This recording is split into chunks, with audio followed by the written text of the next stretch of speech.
Hello दोस्तों, स्वागत है आपका हमारे YouTube channel momentum science classes में। दोस्तों, आज हम पढ़ेंगे विद्युत ऊर्जा के बारे में। विद्युत ऊर्जा से आप लोग भली भांति परिचित हैं। इसके लिखेंगे हम लोग कि जब किसी चालक तार के सिरों के बीच बैटरी से विभवांतर उत्पन्न किया जाता है तो तार में मुक्त इलेक्ट्रॉन अनुगमन वेग से चलने लगते हैं।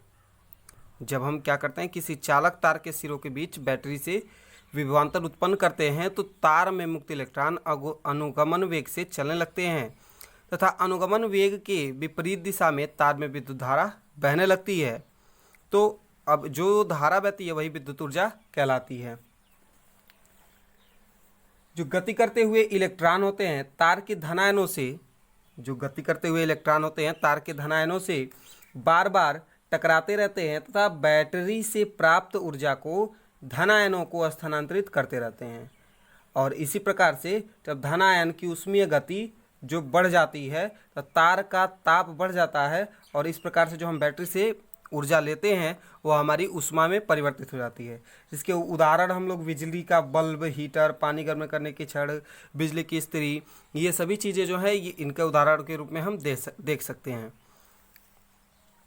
अगर हम मान लें कि माना किसी चालक के सिरों का विभवांतर V तथा इसमें प्रवाहित धारा I है।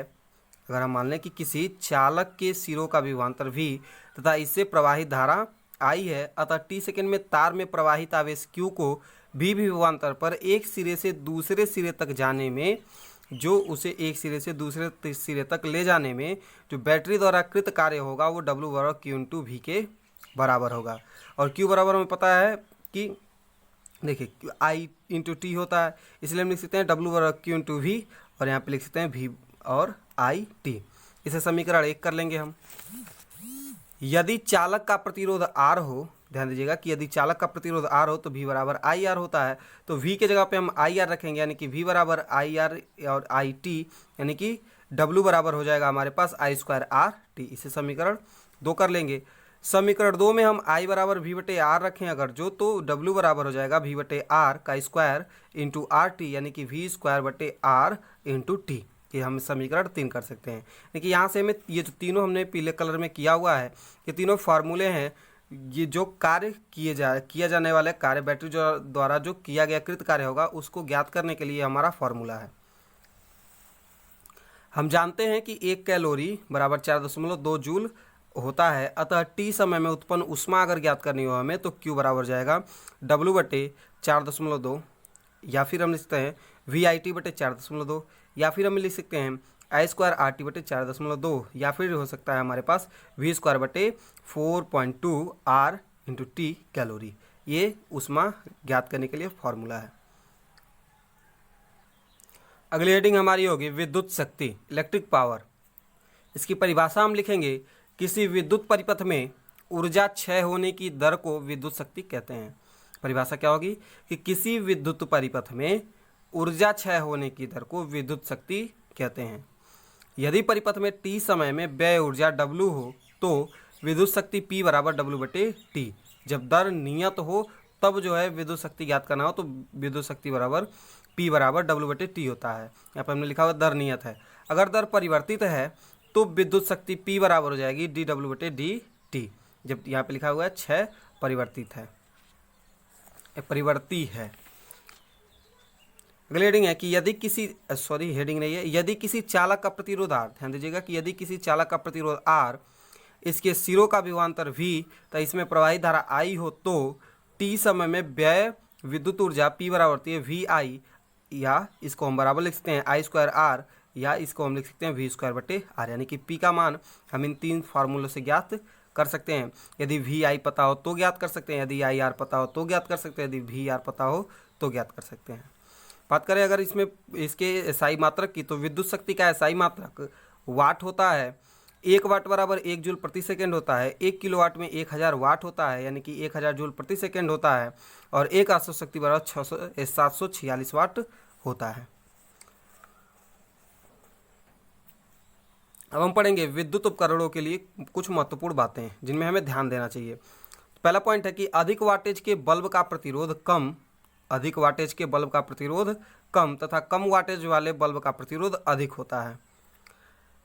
दूसरा पॉइंट है कि समांतर क्रम में अधिकतम वाटेज का बल्ब अधिकतम प्रकाशित होता है। तीसरा पॉइंट है श्रेणी क्रम में न्यूनतम वाटेज का बल्ब अधिकतम प्रकाशित होता है।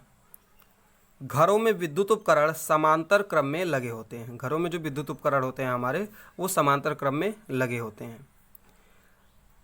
अगली हेडिंग होगी हमारी किलोवाट घंटा। किलोवाट घंटा, जैसे घर में मीटर लगे हुए होंगे तो उसमें भी हम आपको बता देंगे कि किस प्रकार से यूनिट की संख्या ज्ञात की जाती है। तो किलोवाट पर घंटा में विद्युत ऊर्जा का व्यवहारिक मात्रक किलोवाट घंटा है। इसे हम बोर्ड ऑफ ट्रेड यूनिट या बीटीयू भी कहते हैं। सामान्यतः भाषा में इसे यूनिट ही सिर्फ कहते हैं। इसे की एक और परिभाषा है कि 1 किलोवाट घंटा विद्युत ऊर्जा की वह मात्रा है जो 1 किलोवाट शक्ति वाले परिपथ में 1 घंटे में क्षय होती है। बात करें 1 किलोवाट घंटे में कितने जूल होते हैं, तो 1 किलोवाट घंटा बराबर 1000 वाट गुणे 3600 सेकेंड, यानी कि 3.6 गुणे 10⁻6 जूल होता है। अगर हमें विद्युत परिपथ में यूनिटों की संख्या ज्ञात करनी हो तो वाट गुणे घंटे बटे 1000 से हम कर दें तो हमें यूनिटों की संख्या पता चल जाएगी, अथवा हम वोल्ट गुणे एम्पियर गुणे घंटा बटे 1000 कर दें तो इससे हमें विद्युत परिपथों में यूनिटों की संख्या प्राप्त हो जाएगी।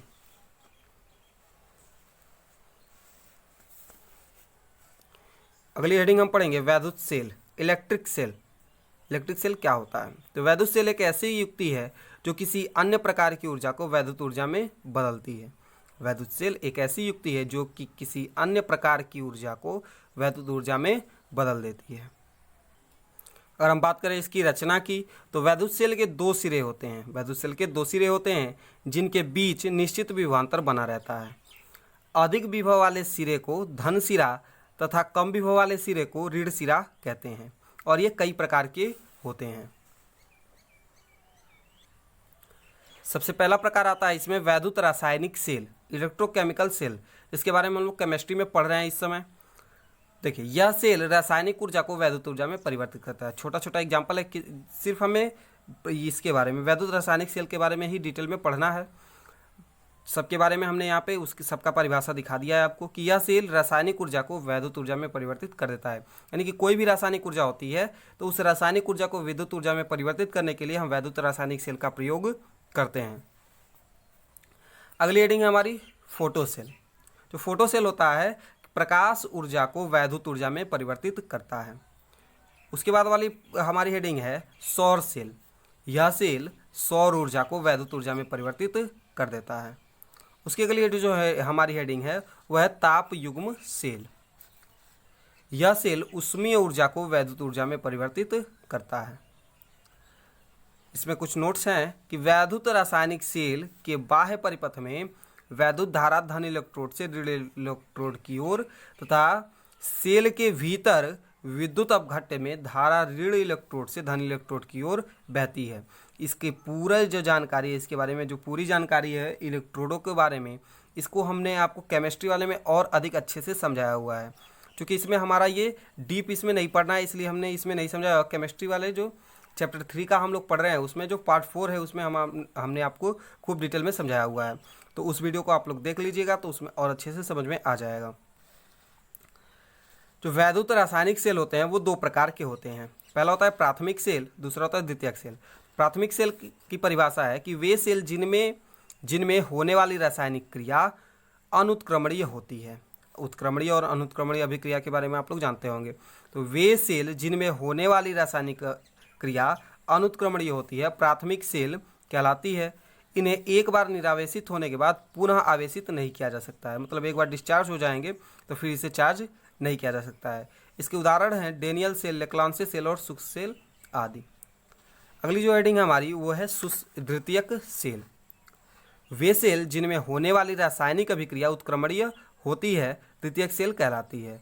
वो निरावेशित होने के बाद इन्हें हम बार बार आवेशित कर सकते हैं, यानी कि बार बार इसे हम चार्ज कर सकते हैं। इसके उदाहरण है सीसा संचायक सेल, जो बैटरी हम लोग घरों में यूज करते हैं इन्वर्टर में, सीसा संचायक सेल, क्षारीय संचायक सेल इत्यादि। अगली हेडिंग हम पढ़ेंगे सेल का विद्युतवाहक बल, इलेक्ट्रोमोटिव फोर्स ऑफ सेल। एकांक आवेश को सेल सहित पूरे बंद परिपथ में प्रवाहित कराने में सेल द्वारा किए गए कार्य को सेल का विद्युतवाहक बल अथवा ईएमएफ कहते हैं। एकांक आवेश को सेल सहित पूरे बंद परिपथ में प्रवाहित कराने में सेल द्वारा किए गए कार्य को सेल का विद्युतवाहक बल अथवा ईएमएफ कहते हैं। यदि Q आवेश को पूरे परिपथ में प्रवाहित कराने में सेल द्वारा किया गया कार्य W हो तो सेल का विद्युतवाहक बल E बराबर W/Q हो जाता है। विद्युतवाहक बल का एसआई मात्रक जूल प्रति कूलाम अथवा वोल्ट होता है। यह एक अदिश राशि है। इसका विमीय सूत्र ml/2 T/-3 A/-1 होता है। इसके कुछ महत्वपूर्ण पॉइंट हैं। सेल का विद्युतवाहक बल विद्युत अपघट्ट की प्रकृति तथा इलेक्ट्रोडों की धातु पर निर्भर करता है। अगर निर्भरता पूछी जाए तो बता सकते हैं हम कि सेल का विद्युतवाहक बल विद्युत अपघट्ट की प्रकृति तथा इलेक्ट्रोडों की धातु पर निर्भर करता है। विद्युतवाहक बल का मान विद्युत अपघट्ट की मात्रा तथा इलेक्ट्रोडों के आकार व उनके बीच की दूरी पर निर्भर नहीं करता है। अगली हेडिंग हम लोग पढ़ेंगे अगली वीडियो में सेल का आंतरिक प्रतिरोध। तो यदि आप लोग चैनल पर नए हो तो चैनल को सब्सक्राइब जरूर कर लें और बेल आइकन को प्रेस कर दें ताकि आने वाली हर वीडियो अपडेट आप तक सबसे पहले पहुंचे।